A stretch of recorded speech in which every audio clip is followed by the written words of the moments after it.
Hello and welcome to the News Minute. Kachchatheevu is back in news this election season, and joining me is someone who has extensively reported on Sri Lanka, from Sri Lanka, RK Radhakrishnan. Thank you so much for talking to us, sir. Pleasure. But before that, just a quick reminder. The News Minute is on ground bringing you stories and interviews about key election issues. Do subscribe to the News Minute and support independent journalism because propaganda is now being peddled directly from TV studios. What is so strange about Kachchatheevu issue being raked up in this 2024 election season? See, Kachchatheevu has a history. It doesn't start when Annamalai wants to start. It will not end when Narendra Modi wants it to end. So it basically doesn't start with this one document in 1961, which is a background story, and it doesn't end in the 1974 meeting between the Indian Foreign Affairs Secretary and Mr. Karunanidhi. There are lots of other things to it. For instance, there is a document from 1970 where the AG very clearly says something very contradictory to what the AG said earlier in the 1950s. Basically, it's a disputed territory. This has been a thing that has been held throughout from the 1921 documents to now. It is a disputed territory. This disputed territory is being resolved in favor of Sri Lanka in 1974 by an India-Sri Lanka treaty because of strategic reasons. The strategic reason being that during the 1971 war, Pakistani planes were refueling in Colombo and then flying to Dhaka. And despite that, we of course defeated Bangladesh.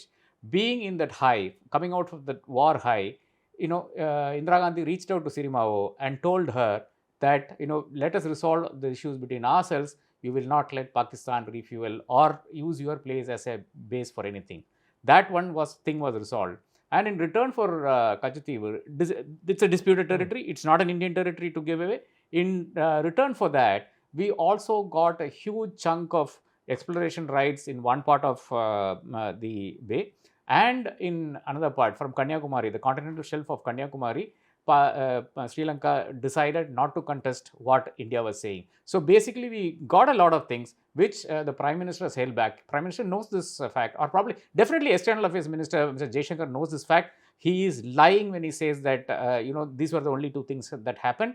Jaishankar was a political affairs officer in Sri Lanka as an IFS officer between 1988 and 1990. He was an advisor to the Indian peacekeeping force, which presided over the killing of Sri Lankan Tamils. What right does he have to talk about Tamils in the first place and Tamil interests in the first place?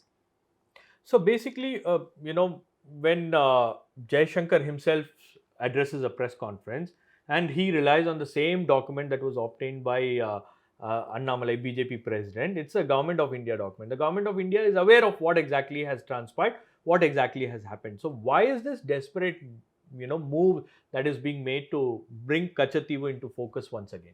No, the BJP requires some kind of an issue. It is throwing a lot of things. The revival of the 2G case in a Delhi court, the trying to say that the DMK is the most corrupt party when the Prime Minister comes here off and on, and of course 7 times now in a row.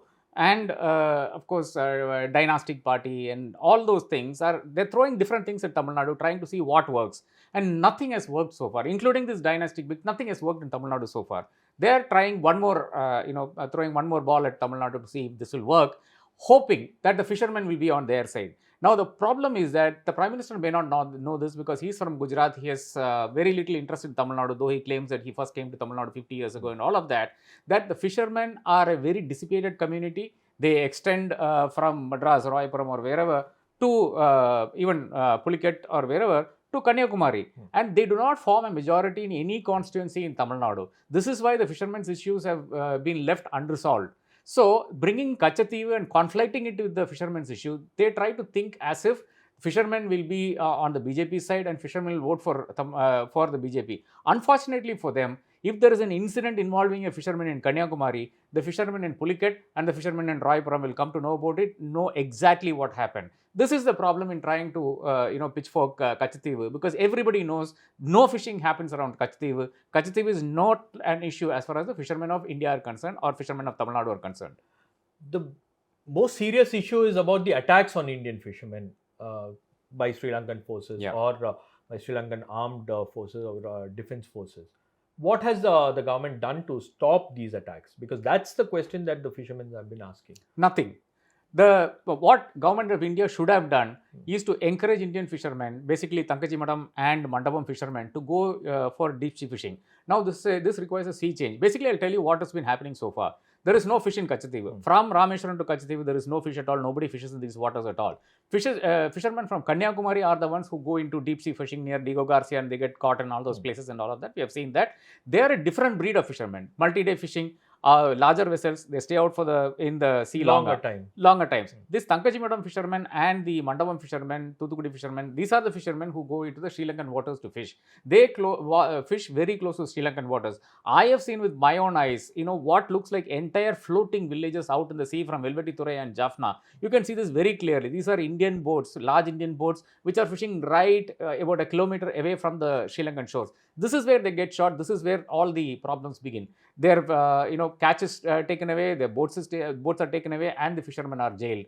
Now, what is the solution to this? Obviously, of course, we need to have an agreement with Sri Lanka, which basically releases fishermen in time, and they don't really rot in prison for long periods of time. Sri Lankan prisons are very, very bad condition. At the same time, for the past 10-15 years, we have been talking about a solution. In fact, in 2011, when Sushma Swaraj, as leader of the opposition, had come to Sri Lanka, I had a chat with her, and she had said that the moment we come to power, we are going to implement this deep sea fishing for the fishermen of this region. But the problem there is that these boats, which go to Sri Lanka and come back from India, they cost only about 20-25 lakhs, whereas the larger boats, which are required to stay multi-day in sea, cost about 50 to 60 lakhs. Now, the government of India is unwilling to put in that money for what? It's just 4,000-5,000 boats maximum. That is the only number that is involved. And for this, the government of India has no plan to actually get this thing going. It's very easy. It can be done via banks. It can be done if there is willpower. Delhi has no willpower because it's not a political issue. So, an RTI has been filed on March 24 and March 27. BJP President Annamalai gets a reply on Katchatheevu. Particularly, he's asking for two documents. One is the legal opinion document, and one is the minutes of the meeting, or what transpired in that meeting with the Chief Minister. So, he had prior knowledge that these documents are available, and what exactly is there in these documents. So, probably, do you think it's all fixed? Because I have never seen Prime Minister reacting to a newspaper story in the past 10 years. He engages with friendly media, though.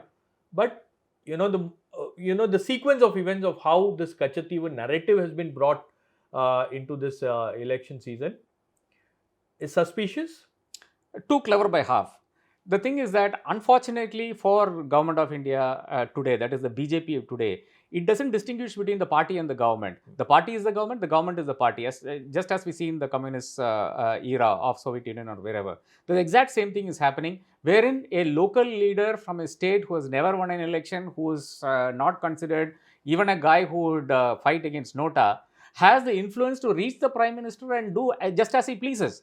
And then, he gets whatever documents that he wants, and then selectively leaks the documents to a media house, and that media house makes it a huge story. And now suddenly Karunanidhi is in the dock, and there is not one word uttered by Karunanidhi, Nanjil Manoharan, or any of those other people that we have seen, Irasarian, all of them. We have not seen a single word which basically endorses the government of India's position. So, what is there in the records is what the Foreign Secretary, in his own wisdom, after discussions with the Chief Minister of Tamil Nadu, has decided to put down. So, it's his inference, not Karunanidhi's words. Yeah, Karunanidhi would have just listened to it. See, it would have very easily been a kind of situation which can be explained today. It's like something like the Article 370 being implemented in Kashmir. Somebody came from Delhi, informed the Chief Minister of Tamil Nadu, this is what is happening, and went back. A courtesy which is not extended today to any state in India. Let's be, at least at that point of time, there was this courtesy that somebody from the government of India had come down and met the Chief Minister and told him something. This is all that has happened. There is no record in the State Assembly. There is no record in the State Archives. There is no record in Government of India itself that Karunanidhi, this is exactly what the Karunanidhi's position of the, in this entire issue was. So, where is the question of DMK coming into the picture at all? All that we have is both Irasarian and Nanjil Manoharan going hammer and tongs against this particular thing, both in the parliament and outside of it. Okay, two things. What kind of impact it will have in this election? Because this is not an issue that is confined to Tamil Nadu, because they are making it a Yeah. national issue. They are saying that Congress and DMK conspired and compromised on national security. A strategic piece of land was ceded away to Sri Lanka. Ceded away. This is the word that they have been constantly using. So, what kind of impact it will have in the larger election scenario, and international impact? What kind of impact will happen? Zero impact nationally is the wrong issue to bark on. Opposition can turn around and tell a bunch of things against government of India. In fact, I am not going to what the Congress has said about the enclaves, Bangladeshi enclaves in India and Indian enclaves in Bangladesh. I am raising a very different question. There are 6 west flowing rivers from Kashmir. 3 rivers we use, 3 rivers the waters which Pakistan uses. Why are you giving the waters of 3 rivers to Pakistan? Are you feeding Pakistan so that it can come and do another Pulwama? So this is the question I want to raise. 6 rivers flow westwards from Kashmir. Why are you giving the waters of 3 rivers to Pakistan? Yes, let us agree that Congress has done a very bad thing. Congress is an anti-national party. Indira Gandhi was anti-national. Nehru, whatever, he was a useless chap. We will agree to all of those things. Now let me ask you this question. Why are you allowing 3 rivers to flow to Pakistan so that it becomes a rich, agriculturally diverse country? You don't need to do that. In 10 years, what have you done? You have done nothing about it, right? So what are you trying to argue in this case? I don't understand. A territory which did not belong to India in the first place, a disputed territory, was given to Sri Lanka in return for a huge swath of place where we can do prospecting for oil and gas. Is that why is that being hidden by the Prime Minister and the External Affairs Minister? Now, internally, obviously, the other political parties will talk about it. The media is talking about it. Media has been forced to talk about it yesterday. It has been made a political issue yesterday. Today, of course, they will bring out some other political issue. But the point is that nationally, it is not going to have any impact, because DMK is not contesting in UP or Himachal or any of those other places, and DMK has no interest in contesting in any of these other places. So DMK is not a force to reckon with in any of these other places. Congress can have some embarrassment from this, but Congress needs to, of course, study its history to understand what has happened. This is from a domestic perspective, and Congress, the problem is that they don't study or understand much these days. You look at the international impact of this thing, you have a kind of reaction from Sri Lanka bordering on disbelief. And that is a problem, because no country from now on will engage one-to-one with government of India and let out secrets, because of the fact that they have no clue when these guys will turn around and make it an election issue. You have a problem straight away. Sri Lanka is now, trying to, enter into better agreements with China, deepening of Hamad infrastructure and whatnot, and China is also in Maldives on a defense pact. I hold the BJP government responsible for the defense pact being drawn up in Maldives. I hold the government of India responsible for the strained relation with Sri Lanka. It is going to get a lot worse, and I'm very sure Bangladesh has a lot of dealings with India.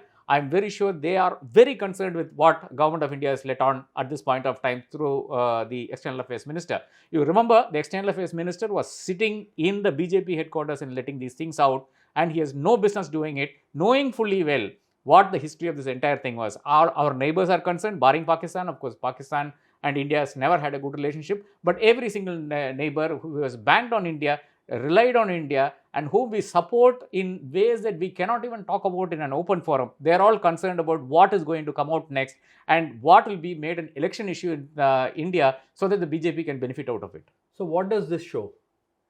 The way international issues, geopolitical issues are being made as an election issue. What does it show, basically? I see BJP making a lot of mistakes. BJP, one thing is that BJP is not bothered about national security. I don't see any patriotism in what they have done, and there is no interest in what happens to the nation next. This is one part of it, and I'm very, very concerned about this part of it. And the second thing is that they will do anything to win an election. Any issue is not, not issue. Anything is not out of bounds to win an election.